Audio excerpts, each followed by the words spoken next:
വീണ്ടും ബ്രഹ്മോ മൂവിയിലേക്ക് വരികയാണെങ്കിൽ ഇപ്പോൾ നേഴ്സ് ഗെറ്റപ്പിലൊക്കെ വന്നിട്ടുണ്ട്.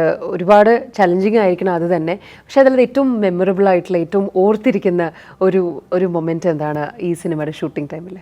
இல்லை, நாங்கள் என்ன பண்ணிட்டோன்னா சேலஞ்சிங்காக இருக்குது. இப்போ நர்ஸ் கெட்டப்னா அதுக்கு சில ஆக்டிவிட்டீஸ் இருக்கும்ல, அதெல்லாம் நாங்கள் வந்து மாண்டேஜில் எடுத்து வச்சிட்டோம். சாங்கோட மாண்டேஜில் காமெடியாகவே. இப்போ என்ன நர்ஸ்னால் இன்ஜெக்ஷன் போடணும், நான் நர்ஸை எப்படி இன்ஜெக்ஷன் போட முடியும், அதனால் அதை வச்சு ஒரு காமெடி பண்ணிட்டோம். இந்த மாதிரி குட்டி குட்டி எலிமெண்ட்ஸ்லாம் அப்படி பண்ணிட்டோம். பட் ஓவராலாக ஷூட்டிங் ரெடி ஆகிற ப்ராசஸ் வந்து ரொம்ப சூப்பராக இருக்கும்.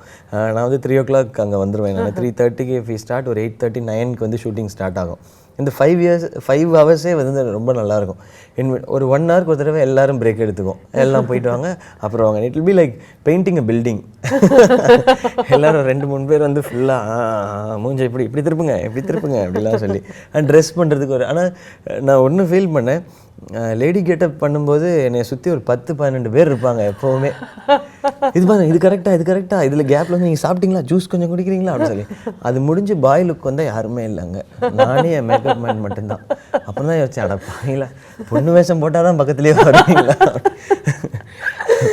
யாருமே இல்லை பக்கத்தில்.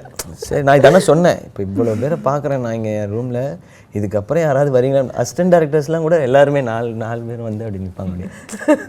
நல்லா இருக்குல்ல, நல்லா இருக்கு, அந்த லிப்ஸ்டிக் நல்லா இருக்கு பயம் முதல்ல அப்படின்னு சொல்லி. ഈ മേക്കപ്പ് ഒക്കെ ലിപ്സ്റ്റിക് ഒക്കെ ചൂസ് ചെയ്യാൻ നേരത്തെ തന്നെ എന്തെങ്കിലുമൊക്കെ അത് എത്രത്തോളം എക്സൈറ്റിംഗ് ആയിരുന്നു? இல்லை, எனக்கு ஒன்றுமே தெரியாது. லிப்ஸ்டிக்கு, காஜல், ஐலாஷ், ഈ ലിപ്സ്റ്റിക്കിനൊക്കെ ടോൺ പേരുകളും നമ്പറൊക്കെ ഉണ്ട്. അപ്പോൾ അതൊക്കെ പഠിച്ചോ? எனக்கு என் ஃபோன் நம்பரே ஒழுங்காக தெரியாது. நான் லிப்ஸ்டிக் நம்பர் எப்படி எனக்கு தெரியும்? லிப்ஸ்டிக் நிறையா இருந்தது, அந்த 42 48 என்னமோ ஒன்றுத்துக்கும் ஒரு பேர் சொன்னாங்க. என்னங்க போடுறீங்க அப்படின்னா, ஏதாவது பெயிண்ட் வாங்கி ஏதாவது அடிச்சு விடுங்களேன், ஏன்னா திடீர்னு எடுப்பாங்க. இது வந்து கொஞ்சம் ப்ளஷ் அப்படின்வாங்க. ப்ளஷ் நான் தானே பண்ணோம் ஆக்டிங்கில், நீங்களே பண்ணுவீங்களா? அப்போ எல்லா எமோஷனும் நீங்களே பண்ணுங்க மேக்கப்லேயே அப்படின்னு கேட்பேன் நான். பொட்டுலேயே அவ்வளோ டிசைன் இருக்கும், கொஞ்சம் குட்டி கொஞ்சம் பெருசு கொஞ்சம் பெருசு. அப்புறம் யோசிச்சேன் நான், இப்போ தான் தெரியுது ஏன் வந்து கேர்ள்ஸ் ரெடி ஆகணுன்னா இவ்வளோ டைம் ஆகுது அப்படின்னு சொல்லி. எங்களுக்கு லைஃப் இந்த டிஃபிகல்ட்டாக മനസ്സിലായില്ല.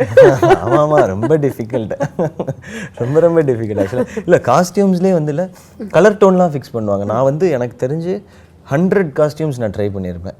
படத்தில் அவ்வளோலாம் வரல, எல்லாத்தையும் ட்ரை பண்ணி என்ன ஆக்சுவலாக they use me like a guinea pig. இந்த சயின்டிஸ்ட்லாம் ரிசர்ச்சுக்கு வச்சுருப்பாங்களா, அந்த எலி மாதிரி தான் என்னை வச்சுருந்தாங்க. இதுக்கு இது போடுப்பா, செட் ஆகலை, நீ வா திரும்ப இது ட்ரை பண்ணலாம். அது ஆனால் நல்லா இருந்தது. We made it was fun கம்ப்ளீட்டாக. அண்ட் எனக்கு வந்து குட்டி வாட்ச்சு அண்ட் மேட்சிங்காக வந்து பெண்டன்ட்டு, ஸ்டட்டு அதெல்லாம் வந்து மேட்சிங்காக கொடுத்தாங்க எங்கள் காஸ்டியூம் டிசைனர் அனு மேம். நல்லா இருந்தது, அது மறக்க முடியாத ഒരു எக்ஸ்பீரியன்ஸ். നേഴ്സ് അല്ലാതെയും ഗേൾ ഗെറ്റപ്പിൽ വരുമ്പോൾ അങ്ങനെ നെയിൽ പോളിഷ് ഒക്കെ ഇട്ട് അങ്ങനെ വരുന്നുണ്ടോ?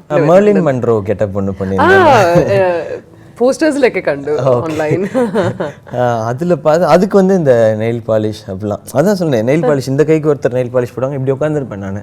இங்கே 2 பேர், இங்கே 2 பேர், இங்கே 2 பேர், இங்கே 2 பேர், இங்கே 2 பேர்னு சுற்றி வந்து அப்படி இருக்கும். நான் ஒரு பயங்கரமான ஒரு ஐஸ்வர்யா ராய் ரேஞ்சுக்கு தான் நான் வந்து அப்படி இருந்தேன். അപ്പോൾ ഇനിയൊരു പടത്തിലും ഗേൾ ഗെറ്റപ്പ് ഓഫർ വരാണെങ്കിൽ? இல்லை, சாரி, மேபி 1 scene 2 scenesனா ஓகே, கம்ப்ளீட் படம்லாம் ரொம்ப ഇത്ര അറ്റൻഷൻ 12 ആൾക്കാർക്ക് സറൗണ്ട് ചെയ്ത് அதுக்கப்புறம் இருக்க மாட்டேங்குது. அதனால எனக்கு வேணாம், எனக்கு இப்படி இருக்கதே பெட்டர்.